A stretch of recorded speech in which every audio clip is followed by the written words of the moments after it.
settlement with KDE many years ago. So that was her actual first day when we had the settlement voted on it here, very controversial time. So not quite that controversial, but you're jumping right into the fire. So welcome.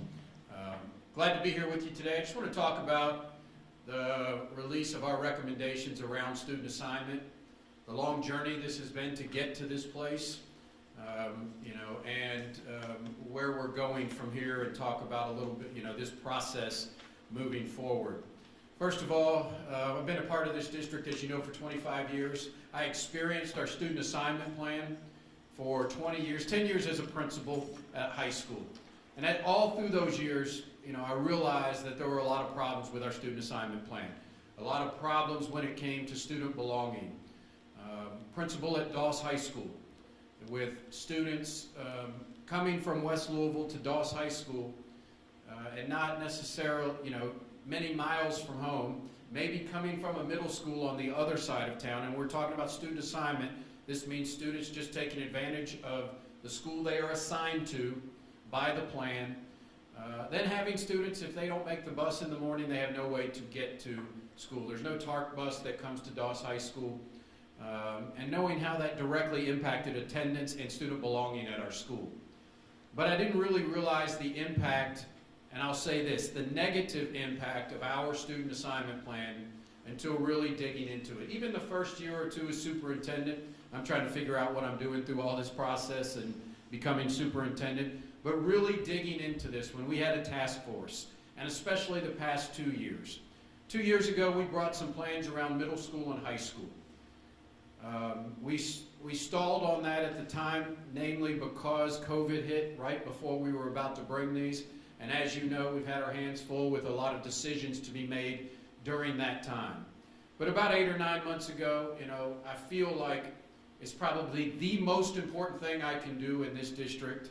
It's been 40 years since student assignment has been truly evaluated and changed in this district. First and foremost, there is nothing in a school district anywhere, any system, that should go 40 years without significant analysis and change. Our community has changed significantly since that time.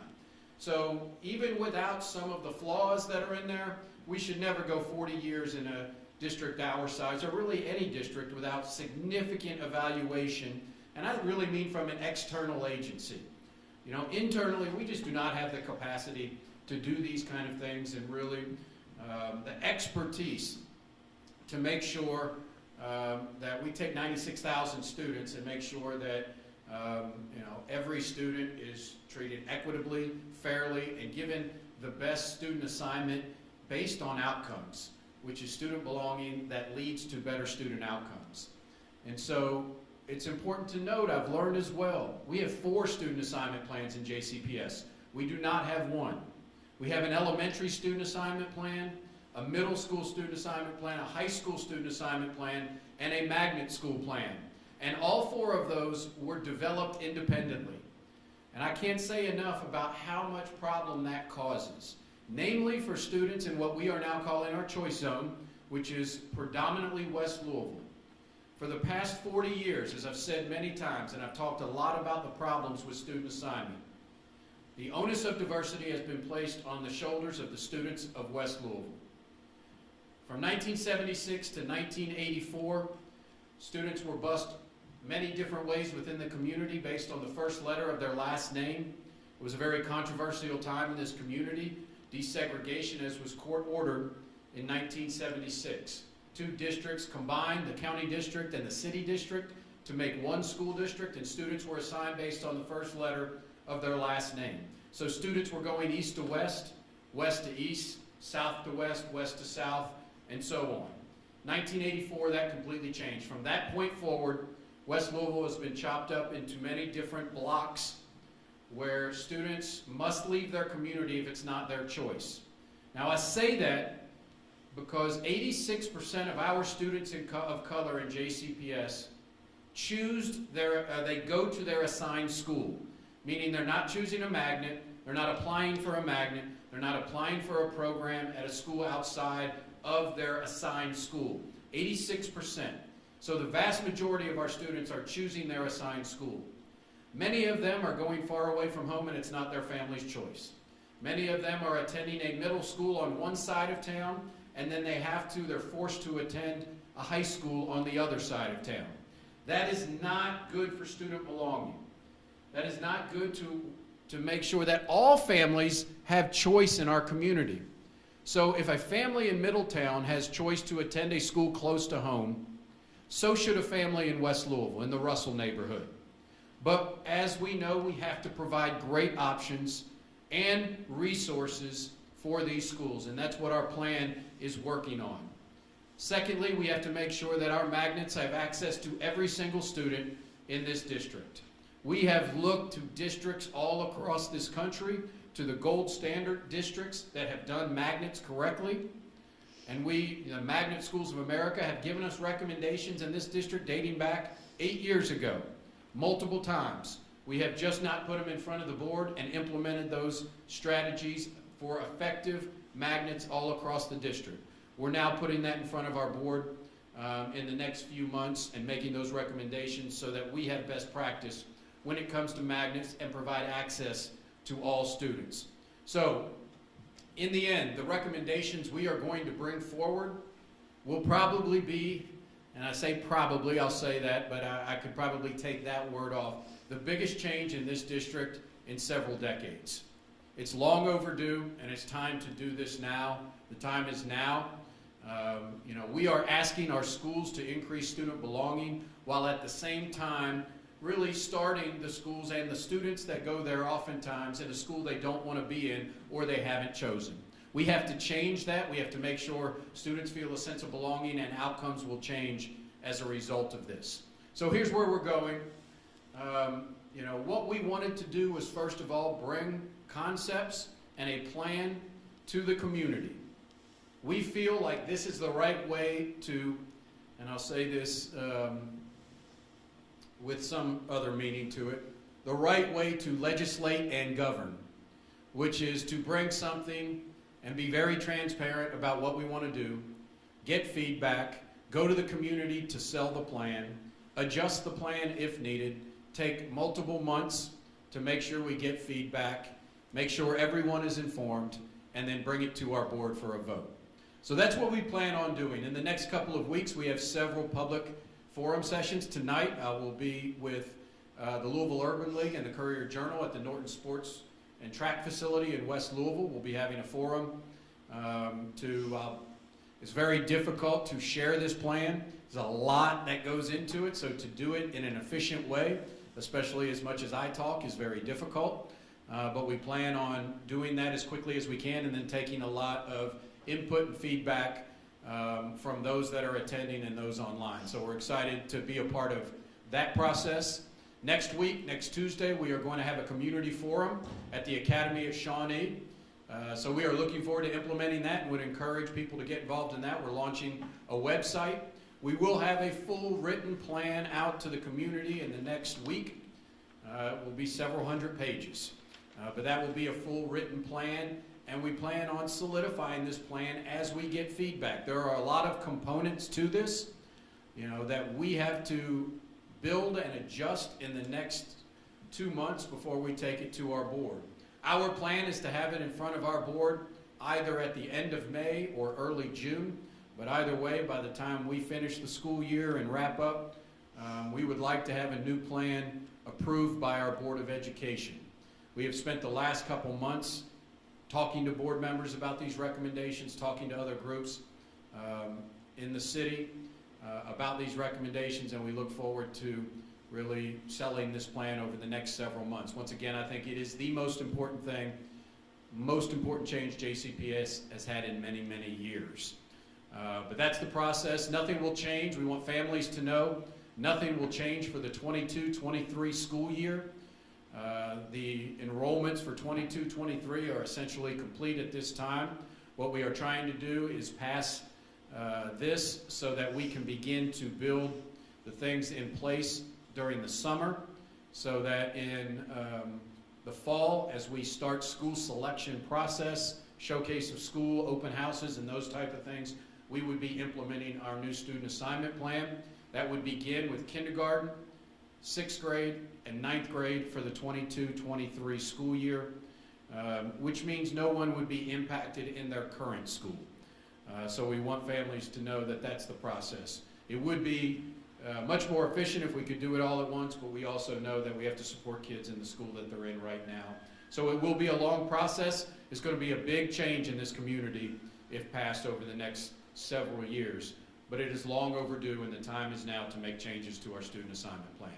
Happy to take any questions. David.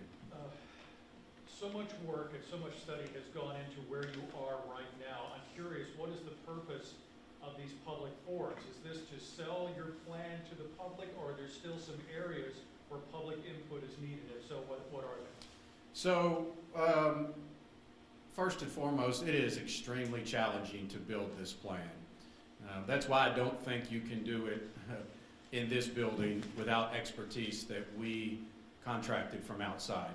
A company that has done this over and over again, districts all across America.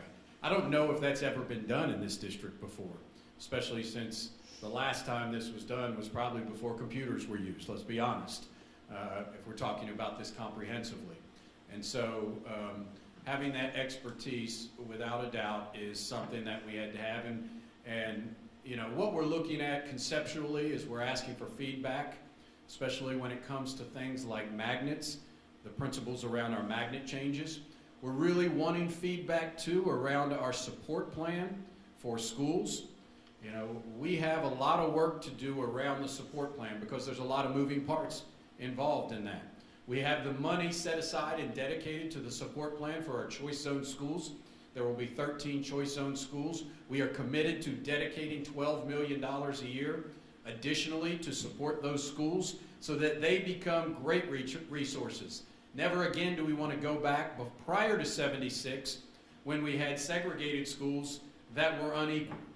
And that's very much talked about and heard from the community about that. We want to make sure that it's not equal, but it's equitable, so we get students the supports they need. So we're going to need a lot of feedback on what that is from the community. What do they want to see in those schools? We have the money dedicated for that, but we still have a lot of work to do about the specifics with the support plan. We will have all of those well prior to any vote before our board. I also want to note a thing that has been a stickling point for us over the past couple of years is how is the community going to know if we resource our choice zone schools, how is that going to continue for future years, whether it's the next superintendent or the next board? Those are difficult questions for me to answer. So it's nearly impossible for me to guarantee what a future board or a future superintendent would do. But what we can do is put a lot of these pieces into policy. When it's in policy, what that means is in order to change it, there's going to have to be a public process notifying the community that this is happening. And so that's what we want to do. We want to put safeguards in place as well so the community knows this. We want some evaluation on a year-to-year basis so that we can have outward-facing evaluations to say we're doing what we said we were going to do when we supported these, especially our choice zone schools and all of the actions we're putting in place. So I don't know if that answered your question, but that's where we want the feedback. Are you referring to legislative safeguards or safeguards that... I'm talking about district policies. So we have policies in place that if changed usually requires to go to committee, but then it must be on 2 board meetings. There must be a first and second reading of any policy change. Conversations that you've been having with board members, is this a hard sell for them? Do you anticipate a difficult sell to parents? Well, I'll say student assignment. Let's be honest. In this community, student assignment is one of the most controversial topics that have lingered for 50 years. And when you look at the history of it, we all know from even before 1976, but there's still a lot of emotion around student assignment. And so, ensuring that we focus on what is best for students. And when I say what's best for students, what is best for student outcomes. Admittedly, we've got to do better, especially for our students of color. I don't think student assignment is the only thing. I know it's not the only thing, but this is a major part of the process. So there is a lot of work that has gone in, a lot of sacrifice that has gone into desegregation of schools. So the last thing we want to do is end that.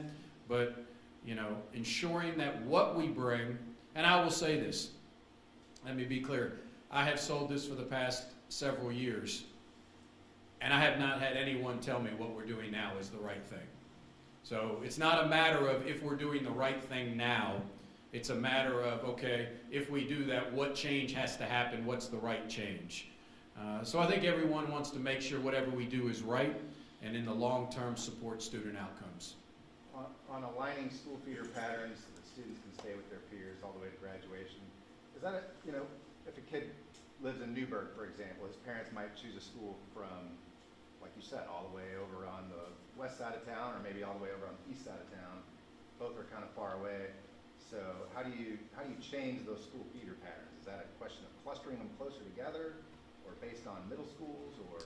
So if you look at the presentation, you will see some of the maps involved. And when you overlay the elementary, middle, and high school, they were completely done separately at different times. I don't know if by different people, but all you have to do is look at the maps to see the problem. I've used the example several times. If you look at the middle school map, a student who lives near the Academy at Shawnee in middle school, if they do not get into a magnet, they must attend Camerer Middle School.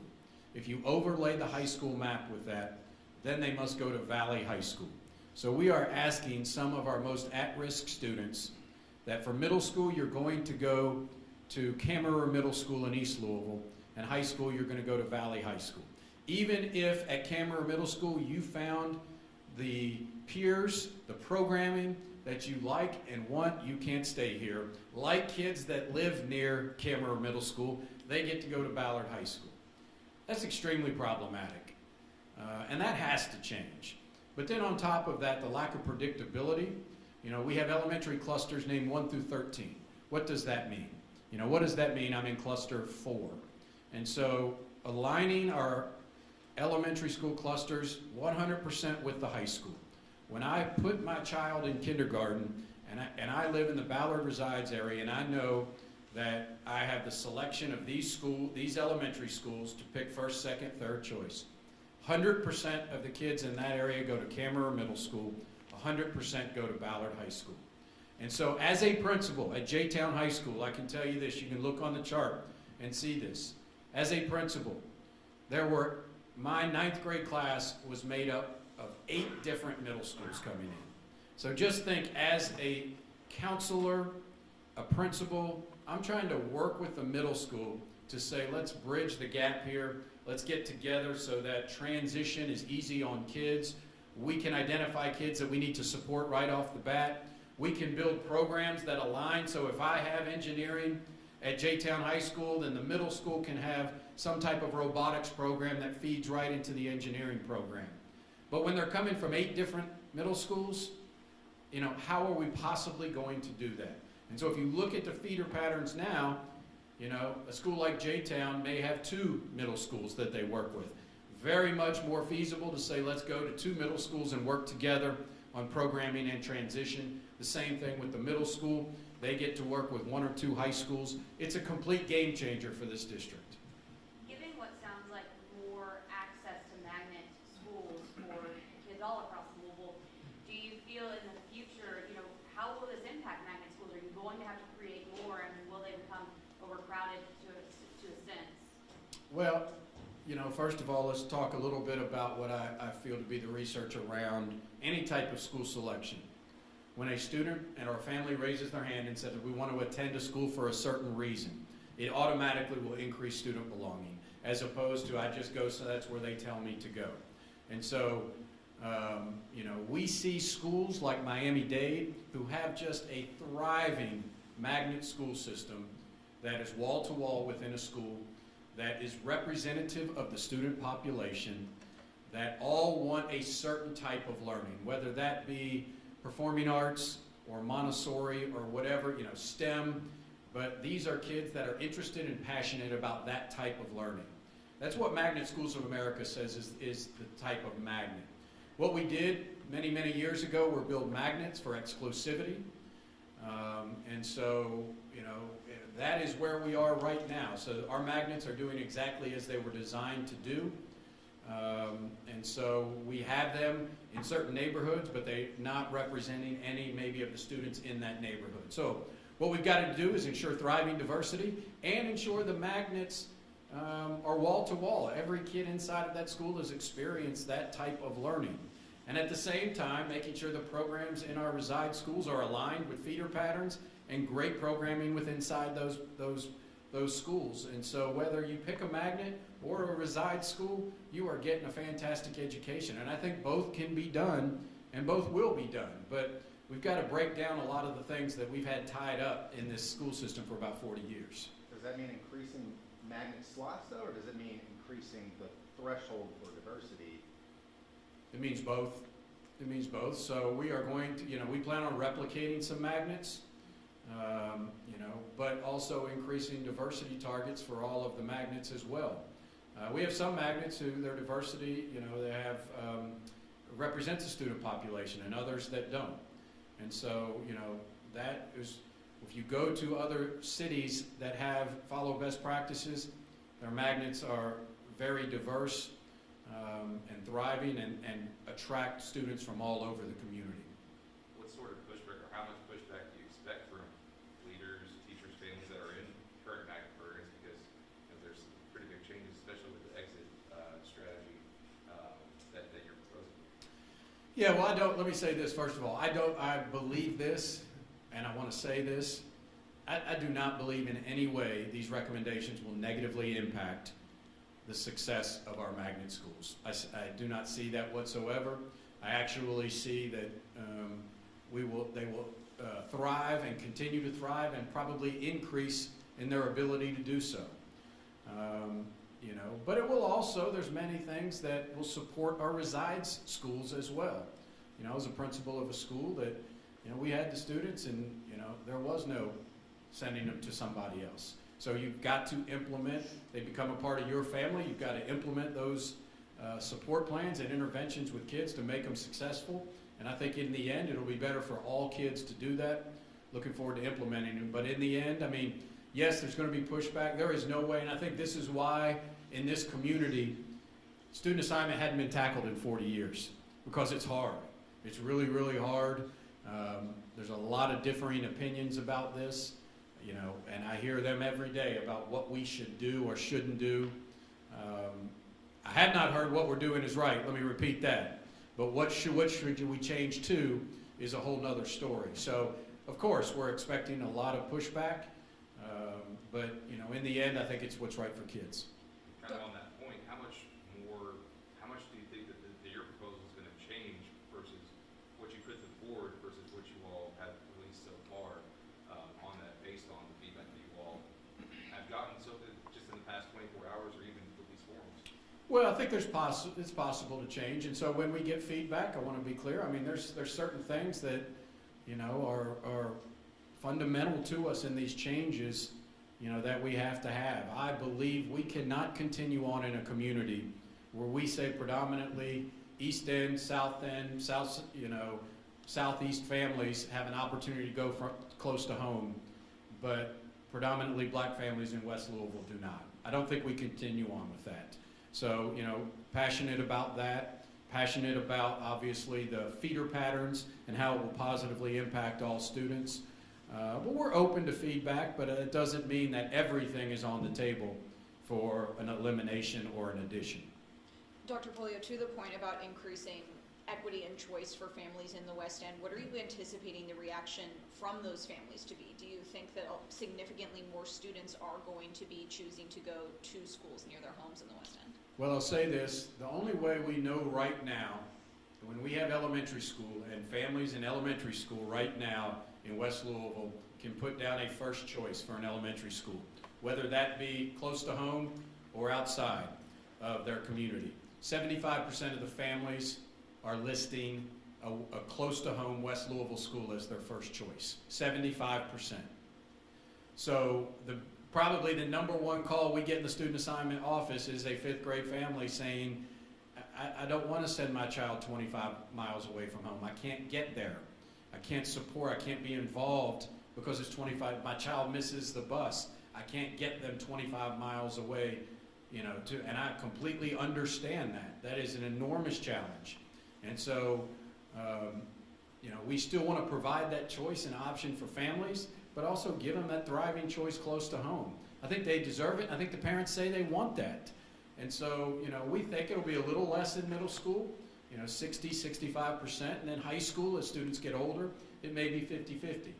But we're going to have to see, and it will all depend upon the quality options we choose. And I want to reiterate, if we don't bring a quality option close to home, the families do not have to choose that option. They can continue to choose an option away from home. But what we are doing now is empowering the family and the parents to make that decision for themselves.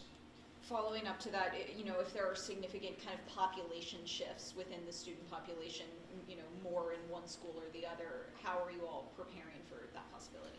Well, people much smarter than me, with much more sophisticated technology than we have here, answered those questions for us, and were able to run scenarios of what that would be.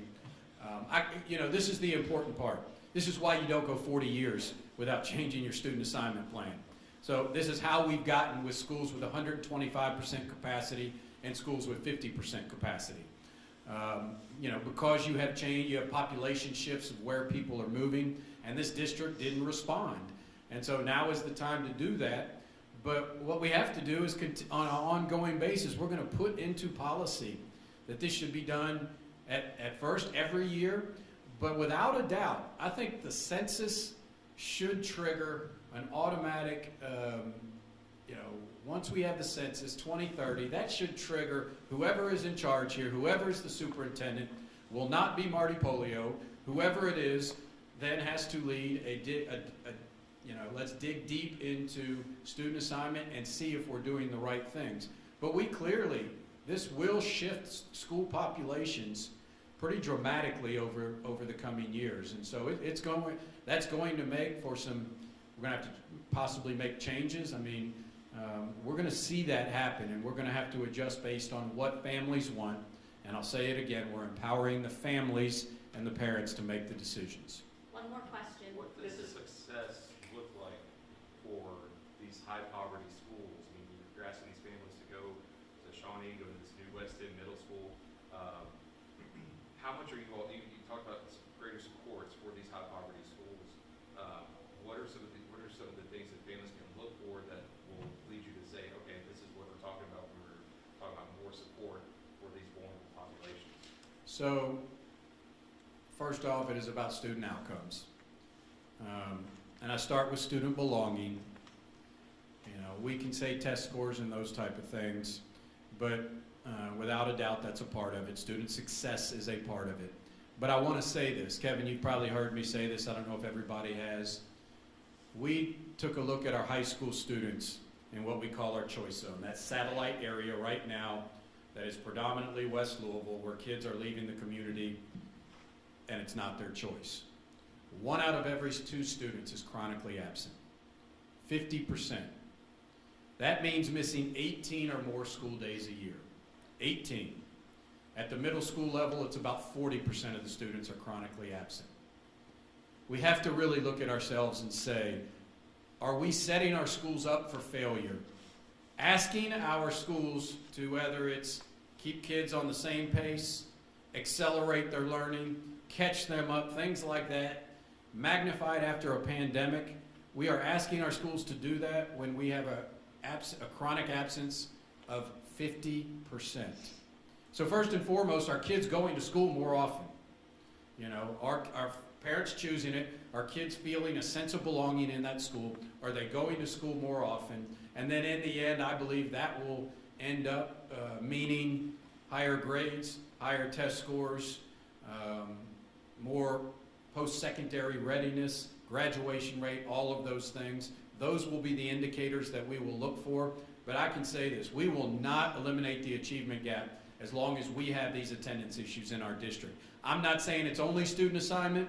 You know, attendance is an issue that's studied and looked at from multiple angles from social factors to medical factors to transportation to homelessness, food insecurity, all of those things we can get into. But there is no doubt in my mind that our current student assignment plan negatively impacts student attendance, especially for our most vulnerable kids, and that has to change. Thank you. Yes, well, my question will go. Go ahead. Resourcing of it. Go ahead. The resourcing of it, like, is it more teachers? Is it more programming? Is that Oh, so the specifics of it. So what we're looking for, you know, we want to provide, so we don't want to tell a school specifically, you know, we want the school community to be a part of this. So our board had a resolution in 2020 that is going to dedicate $12 million to our highest need schools, which are our choice zone schools. We will have some things that will be built in automatically: higher teacher pay, higher principal pay, smaller class size, more counselors, more mental health support for our highest need schools. But we will also have the ability for schools to tailor make that for their specific school population. Their programming, I'll give an example. You hopefully covered the new flight simulator at the Academy at Shawnee. I mean, I want families to be able to say, you know, I can't get that flight simulator at I want my child to go to the Academy at Shawnee. That's just one example. There's no other school in the state that has that FAA-approved flight simulator like the Academy at Shawnee does. I want that multiple times throughout the school with the facilities, the program, the opportunities that kids have. And I want families to struggle and say, well, we have great opportunity there, but if we leave the community and go outside, we have great opportunity as well, and that becomes a family choice. So that's a little bit. We still have work to do on that, Kevin. I'm not going to say that that is all set in stone at this point, because a lot of it is policy. Some of it is negotiations with unions and things like that, but we will have that all set in the coming weeks. I have one clarification. You used that 75% of Weston families' first choice would be a school that was in that area. Of that 75%, how many of those families are asked to go somewhere else outside of Weston? I can get you that. I don't know what that number is. It's a significant amount, but I'd have to get you that number. So I think we could probably find what that is, and I don't know what that number is. He's got a roll. Anything else? All right. You're itching for a question, David. Okay, just big picture question here. Will this new plan result in JCPS being more segregated? Well, first of all, I'll say this. I think believing right now that we have diversity in socioeconomics and diversity in race within our schools is not quite the picture that we have in reality. You know, I think when this plan was developed, poverty in this district was probably 30 or 40% childhood poverty. This is a condemnation on our community right now. Our childhood poverty rate is reaching 70%. There is no possible way to balance out socioeconomics when you have only nearly 30% of your students are paid and 70% are free and reduced lunch. That's a near impossibility. At the same time, we have the 4th or 5th most segregated housing pattern in the United States right now as a community. So, you know, once again, JCPS is being asked to be the flag bearer for diversity when we have housing patterns that are the 4th or 5th most segregated in the country right now. That's extremely problematic. So once again, I'll say this, as I've always said, I have to focus on student outcomes. That's what has to happen, but it's nearly impossible to give families a choice to attend close to home, and to say that when we're in a very segregated housing pattern that might not be a high poverty school. But what we're doing right now is we are sending West Louisville families. I want to be clear on this. The families in our choice zone right now, in middle school and high school, 3/4 of them, 75%, are being sent to schools that are Title I. So they're not leaving the community to go to an affluent school. They are leaving the community to go to a school like I was principal of, Doss High School, that's 85% free and reduced lunch and majority minority. And so you know, we've got to look at the numbers realistically and say what they are and begin to focus on student outcomes. I believe in diversity in our schools. You know, I want diversity. I want to see our magnets diverse. But I also want students to be successful and empower the families to make the choices that they need to make. Thanks, gang. Thank you, guys. Appreciate your time. See you down the road. Couple things. One, he said in his opening, it starts in 22-23 school year. It's actually 23-24. 23-24, he misspoke on that, okay. And then if you got some really deep dive questions you need to ask, really specific questions, we've got two people, Amanda and Nina Dawson, at 1 o'clock today are available. So if any of you Sorry, got, say that again? they're available at 1 o'clock, I can talk by telephone with you guys or something. Who is? We've got two folks that were instrumental in this plan, Amanda Averett Bush. By phone. By phone if you want to, yeah. Okay. Just to like answer questions. If you got something specific about the plan you just don't understand, Oh, okay. or about the magnets or something. This is the third party, No. These are assistant superintendents. Oh, Okay. But they're available. I checked because I knew he had to get out of here at 10:30, although it says 9:30 on that clock. I have one question from the Yeah, internet. What is a non-magnetic magnet? I have no idea. In the magnet, like. It's two pieces of metal that go like this. Well, yes, that too. There's a line that says eliminating non-magnetic magnets. No idea. I can find out for you. That's a good question for Amanda. Okay, yeah, no, I'll text you.